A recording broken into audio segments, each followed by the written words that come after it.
Hi hello അസ്സാം വലൈക്കും നമസ്കാരം. Welcome back to my YouTube channel. എല്ലാവർക്കും സുഖമെന്ന് വിചാരിക്കുന്നു കേട്ടോ. എനിക്കും സുഖം തന്നെയാണ്. ഇപ്പോൾ രാവിലെ അടുക്കളയിൽ കയറിക്കട്ടെ നമ്മളുടെ ചെടികളൊക്കെ ഒന്ന് മാറ്റം വരുത്തിയിട്ടുണ്ട് കേട്ടോ. അടുക്കളയിൽ എന്നും ഒരുപോലെ കാണുന്ന ചെടികൾ നമുക്ക് അത്ര തോന്നില്ലല്ലോ അല്ലേ. ഇടയ്ക്കൊന്ന് അങ്ങോട്ടും ഇങ്ങോട്ടൊക്കെ മാറ്റി പുതിയ ചെടികളൊക്കെ കൊടുന്ന് വെക്കുമ്പോൾ ഒന്നും കൂടി ആ ഒരു ദിവസം ഒന്നും കൂടി എന്താ പറയുക, ഒരു പ്രസരിപ്പോടുകൂടി ഇങ്ങനെ ആ ചെടികൾ കാണുമ്പോൾ തന്നെ ഒരു കണ്ണിന് കുളിർമയാണല്ലേ.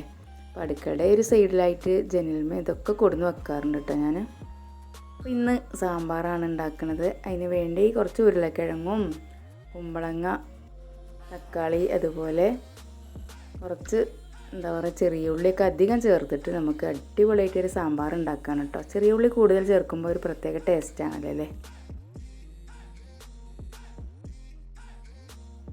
മഞ്ഞൾപ്പൊടി ഉപ്പും ചേർത്ത് നന്നായി വേവിച്ചെടുത്തിട്ടുണ്ട്. അതിന് ശേഷം ഒരു ചട്ടി അടുപ്പത്ത് വെച്ച് അതിലേക്ക് ഉലുവയും കടുകും ഒന്ന് പൊട്ടിച്ചെടുത്തതിന് ശേഷം മഞ്ഞൾപ്പൊടി മുളക് പൊടി അതുപോലെ മല്ലിപ്പൊടിയൊക്കെ കുറേശ്ശെ ഒന്ന് ഇട്ടുകൊടുത്ത് ഒന്ന് വറുത്തെടുക്കുന്നുണ്ട് കേട്ടോ.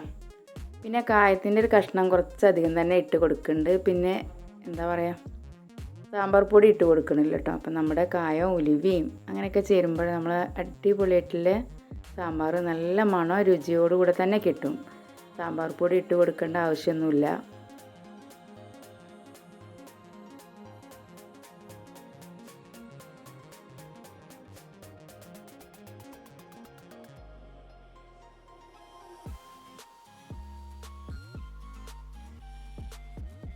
ഇങ്ങനെ കറിയൊക്കെ വെന്ത് കിട്ടിയിട്ടുണ്ട്. അതിന് ശേഷം അതിലേക്ക് കുറച്ച് മല്ലിച്ചപ്പും കൂടെ ഇട്ട് കൊടുത്ത് കറിക്ക് ഒന്നുകൂടെ ടേസ്റ്റ് കൂടണമെങ്കിൽ മല്ലിച്ചപ്പ് ഇട്ട് കൊടുക്കണം കേട്ടോ.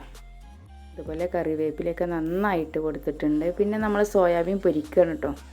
അതിന് വേണ്ടി എന്താ പറയുക, ഇഞ്ചിയും വെളുത്തുള്ളിയും കുറച്ച് കട്ട തൈരും കൂടെ എടുത്തിട്ടുണ്ട് കേട്ടോ.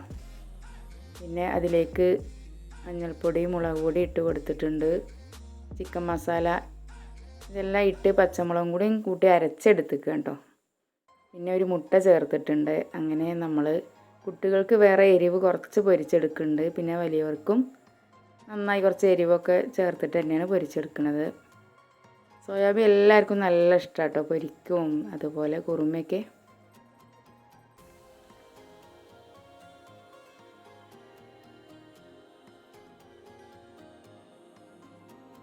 കുറച്ച് പഴുത്ത മാങ്ങ കിട്ടിയിട്ടുണ്ട്. അപ്പോൾ ഒന്ന് രണ്ടെണ്ണം ഞാൻ വെറുതെ കഴിച്ചു കേട്ടോ. പക്ഷേ ഇങ്ങനെ കഴിക്കുമ്പോൾ ഒന്നും കൂടി ടേസ്റ്റ് ഉണ്ട്. നമ്മളത് ഒന്ന് എന്താ പറയുക, കത്തി കൊണ്ടൊന്ന് വരച്ച് കൊടുത്തതിന് ശേഷം ഇതുപോലെ നിർത്തിയിട്ട് അതിലേക്ക് ഉപ്പും മുളക് പൊടി ഒന്ന് ഇട്ട് കൊടുക്കുകയാണെങ്കിൽ എല്ലാ ഭാഗത്തും പെട്ടെന്ന് തട്ടും കേട്ടോ. അപ്പോൾ എന്താ പറയുക, ഇങ്ങനെ കഴിക്കുമ്പോൾ ഒരു പ്രത്യേക ടേസ്റ്റും കൂടിയാണ്. അതെല്ലാം കഴിച്ചുകൊണ്ടിരിക്കുകയാണ്. അതിന് ശേഷം നമ്മൾ ഇന്നലെ രാത്രി ഉണ്ടാക്കി വെച്ച വത്തക്കയുടെ ഐസ് ശരിയായിട്ടുണ്ട് കേട്ടോ. നന്നായി സെറ്റായിട്ടുണ്ട്.